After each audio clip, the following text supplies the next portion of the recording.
ధన్యవాదాలు నాకు ఈ అవకాశం చిట్ట చివరిలో అన్న అందినందుకు.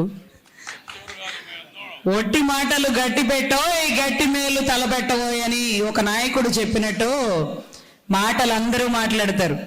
రిజర్వేషన్ దగ్గరకు వచ్చేటప్పటికి గతంలో ఆ ఉద్యమం చూసాం కదా, ఇక చాలేదు అది అయ్యే పని కాదు అనే పరిస్థితి నెలకొనింది.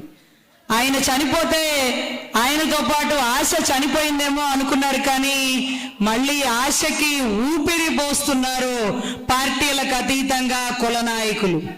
ఈరోజు బోండా గారు కల్దిరి రావడం, పార్టీలకు అతీతంగా జనసేన వాళ్ళు, వైసీపీ వాళ్ళు, బీజేపీ వాళ్ళు అందరం కూడా బీద కాపులం. మా బీద కాపుల పరిస్థితి ఏంటి? ఒక ఎస్ఐ కానిస్టేబుల్ గా మిగిలిపోతున్నాడు, డిఎస్పీ అవ్వాలనుకున్నాడు, ఎస్ఐగా ఉండిపోతున్నాడు.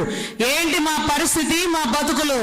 మా రాతలు మార్చే రిజర్వేషన్లు ఇస్తారా, ఇంకా కూడా పార్టీల వారు మమ్మల్ని వాడుకుంటారా అనే పరిస్థితుల్లో తిరుగుబాటు చెయ్యకపోతే ఇక కాకపోతే ఇంకెప్పుడు, ఇప్పుడు కాకపోతే ఇంకెప్పుడు అనే నినాదంతో ముందుకెళ్తే తప్ప ఊపిరి ఆగిపోయినా చిట్ట చివరి వరకు నా సిద్ధాంతం, నా నినాదం నా జాతికి చేసుకునే మేలు అంటూ పదవులు కోల్పోయినటువంటి వ్యక్తి గౌరవ ముద్రగడ పద్మనాభం గారు. కార్పొరేట్ స్థాయి నుంచి పదవి రాగానే సంపాదించుకునే వాళ్ళని చూసినాం. పదవుల్లోంచి ఎన్నో ఎన్నో స్థాయిలకు వెళ్ళిన వాళ్ళని చూసినాం. అధపాతాళానికి పడిపోతూ కూడా నా జాతిని పైకి తీసుకురావాలి అనుకున్న వ్యక్తి, బహుశా ఎకరాలు కోల్పోయిన వ్యక్తి, బహుశా ఇంకెవరిని ఎక్కడ ఎప్పుడు చూడమేమో. ఏమీ లేని స్థాయి నుంచి ఎకరాలు కొనుక్కుంటున్నటువంటి నాయకులను చూసినాం. చిన్న స్థాయి నుంచి ముఖ్యమంత్రి స్థాయికి వెళ్ళిన వాళ్ళని చూసినాం. మున్సూబ్ గారి మనవడు వీర రాఘవయ్య గారి కొడుకు నిజాయితీ గల్ల నా నాయకుడు ముద్రగడ పద్మనాభం గారు మరి ఎక్కడ ఏ స్థాయిలో కనుమరుగైపోయారండి? ఆయనతో పాటు పార్టీలోంచి బయటికి వెళ్లే వాళ్ళని, బురద చల్లే వాళ్ళని చూసాం, కానీ పార్టీకి రాజీనామా చేసి వెళ్ళిపోయిన గౌరవ ఎన్టీ రామారావు గారు ఒక అభినందన లేఖ రాసినారు. అయ్యా, నీలాంటి వాడిని కోల్పోతున్నాను, నీ నిజాయితీ లాంటి వ్యక్తిని కోల్పోతున్నాను అంటూ అభినందన లేఖ రాసినాడు. ఆ లేఖలో ఎన్నో పేర్లు ప్రస్తావించాడు.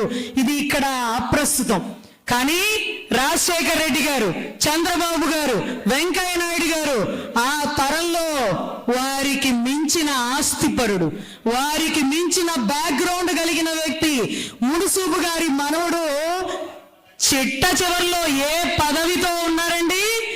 వారు ముఖ్యమంత్రులు అయ్యారు, ఇంకొకళ్ళు ఉపరాష్ట్రపతులు అయ్యారు. మరి మా నాయకుడు నిజాయితీకి బ్రాండ్ అంబాసిడర్ అయ్యాడు. ఏదా నిజాయితీ? ఏ నాయకుడి దగ్గర ఉంది? జాతకం కోసం, జాక్ పాట్ల కోసం పేర్లు మార్చుకున్న వాళ్ళని చూసాం. మాట నిలబెట్టుకోవడం కోసం పేరు మార్చుకున్న వ్యక్తి మావోడు. అంతేకాక ఆ కుటుంబంలో ఆ తల్లి చెప్పమన్న మాట పదే పదే ఎందుకు చెప్తున్నానంటే, రమణ మహర్షులు చెప్పేవారు, ఆయన ట్రీట్మెంట్ ని నిరాకరించారట. అంటే మంచంలో ఉండి మనం అందరం కూడా పరామర్శిస్తే ఆయన ఒప్పుకోడు. మనకి కష్టం వచ్చినప్పుడు పరామర్శించడానికే ఆయన రావాలట. నన్ను పరామర్శించేదేంటి? డాక్టర్ గారిని పంపించేశారు, ఇంజక్షన్లు వేసుకోలేదు, మూతి బిగబట్టేశాడు. ఆయన చావుని కూడా ఆయనే స్వాగతించినోడు మావోడు. ప్రాణం మీద తీపి లేనోడు మావోడు. కాపు రిజర్వేషన్ కోసం ప్రాణాలు వడ్డీ ఉద్యమాలు చేసి నిరాహార దీక్షలు చేసిన నా నాయకుడు.